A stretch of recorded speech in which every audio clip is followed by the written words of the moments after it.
No pre-produced intros. No, it's time now for Kincade and Salciunas. No, it is time now for Kincade and Salciunas.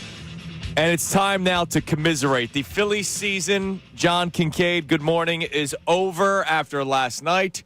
The Eagles season storylines have completely changed because they just lost to the New York Giants on a short week. Last night was a day of pain and a day of misery in Philadelphia sports, a day where we will have a ton of questions for both teams, one whose season came to an end in a way that I've never seen it before, and of course the other, 6 games into the season, 6 weeks of questions for the offense, 6 weeks of, I believe, excuse-making for a new offensive coordinator because it's hard. It's going to continue. It's a tough job to have with all this freaking talent. It's really hard. Good morning, Johnny. How are we today? Well, you know how I am. It's not a good day, but I think we got a great plan today, and I think we're going to hear from a lot of people. We're going to make sure our listeners get a chance to vent along with us and everything like that. Not doing well. But I can tell you one thing, just an initial thought at the start of the show today. There's one thing that I do think that is a stark difference between the Eagles and the Phillies. When things go bad for the Phillies, I'm going to give them one bit of credit today. And it may be the only credit I give them today. They stand there, they answer the questions, and I think for the most part they answer the questions with brutal honesty. And what Orion Kirkering did, and we'll talk about it, him answering questions last night, it would have been easy for him to freaking run and hide. Because we have grown men, and I'll use the term grown men, it really annoys some of our listeners.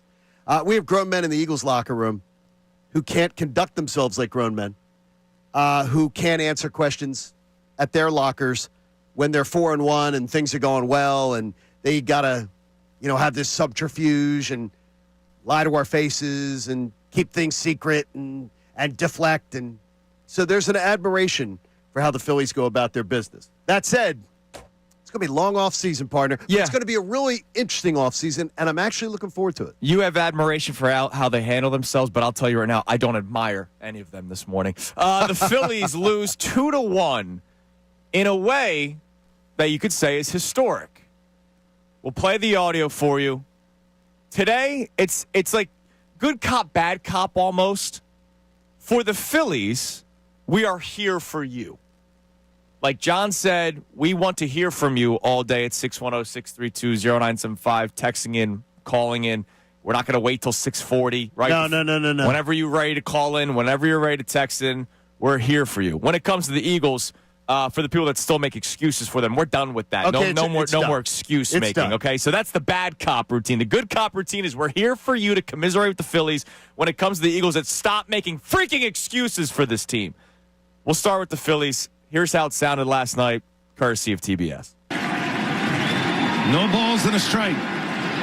Pages breaks his bat. Kirkering gotta find it. Throws to the plate. Oh my goodness! He throws it away, and the Dodgers have won. The Dodgers win, and they are moving on to the NLCS. And a most improbable finish. Pandemonium at Dodger Stadium. And your heart breaks for Orion Kirkering. When I say historic, the Dodgers, this courtesy of OptaStats, John, the Dodgers are just the second team in Major League Baseball postseason history. Goes back a long time. Just the second, you're saying. To clinch a series on a walk-off error. Now, it didn't happen in the 1800s. The other one happened 9 years ago yesterday when Rougned Odor's errant throw to first on an attempted double play allowed Josh Donaldson to score to sweep the Rangers in the ALDS. And then it happened last night when Orion Kirkering had a dribbler hit to him. A dribbler. Could not field it, and then panicked. And here's the problem with a player like Orion Kirkering. Now, we can talk about the decision to put him out there. Yes, we will. But that play kind of highlights who he may be as a player. When it's a clean inning, he goes out there. Not bad, right? Goes out there. No, not bad comfortable, at all. No. Gets his job done.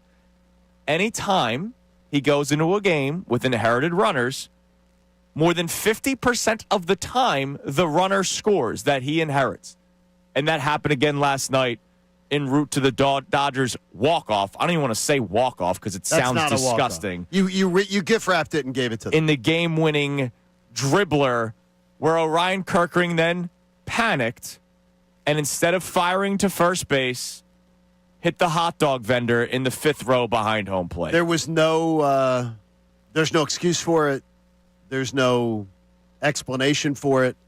There's no baseball IQ that tells you, well, here's what he was trying to do.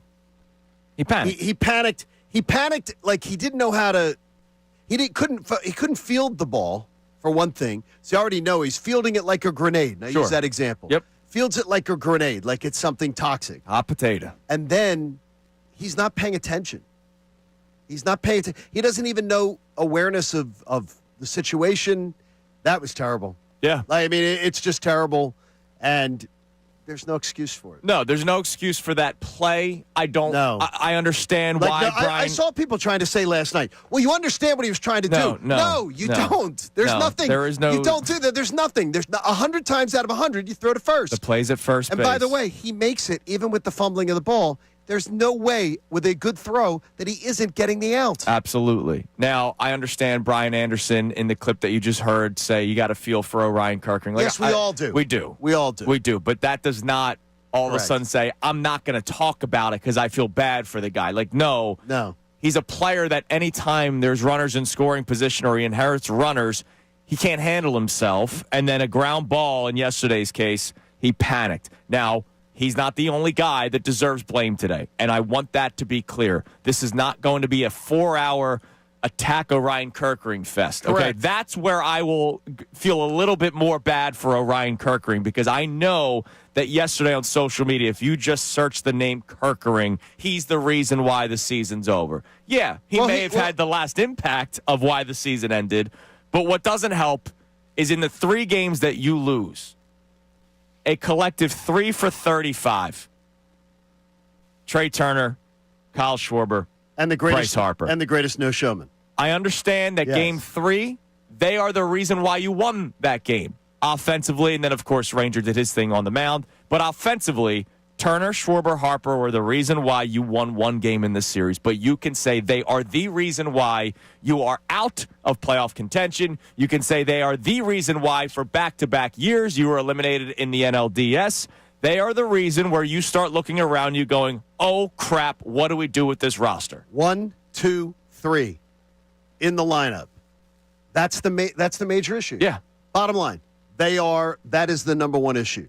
And they are the number one issue why you're going home, the number one issue why we're not playing. You have Trey, who put together 3 at-bats the other night where he gets 3 hits, and it's like, wow, he's got it figured out. And then he looks absolutely lost. 0 for 5. Schwarber, who, again, he, like, sort of when he came out of his slump in September, and he had the home run game, and everything, it was like, wow, he hits the 4 home runs. Then he went right back into the slump. 1 for 5. And then the greatest no-showman. Who gave himself the nickname, by the way. He's the biggest baffle. That's the biggest baffle again because I don't understand it, and the kid gloves have to come off. Yeah, no, they absolutely because do. This is the guy. He's the guy. Bryce Harper's the guy who is supposed to be the guy. He's supposed to be the face of your franchise. He's supposed to be the one of the greatest players in baseball. He's supposed to be the guy that John Middleton, who, by the way, he tried to hold up for a contract extension when he was, 2 years into a deal that he'd already signed. Yeah. My chair goes down. I'm going to tell you flat out right now, that's where it should all start. It absolutely should start with Bryce Harper. And so now the Phillies are done. Back-to-back years out in the first round. Back-to-back years where we're going to question what this roster should look like. And hopefully this time around, Dave Dombrowski actually does something about it. Also, the Eagles lost yesterday, 34-17 to the freaking New York Giants. And again, for anybody that is still making excuses for Kevin Patullo, who is still making excuses for Jalen Hurts, who was not good in the second half yesterday, it has to end. They won the Super Bowl. We love that. Let's get past the honeymoon phase. Now it's time to start pointing out this team's got freaking issues on offense. So coming up next, the P word was mentioned again. Earlier this week by Dan Orlovsky. Oh, media. Well, what about an all-time Eagle great who's still on the team? You'll hear from Lane Johnson next. It's Kincade and Salciunas, 97.5 The Fanatic.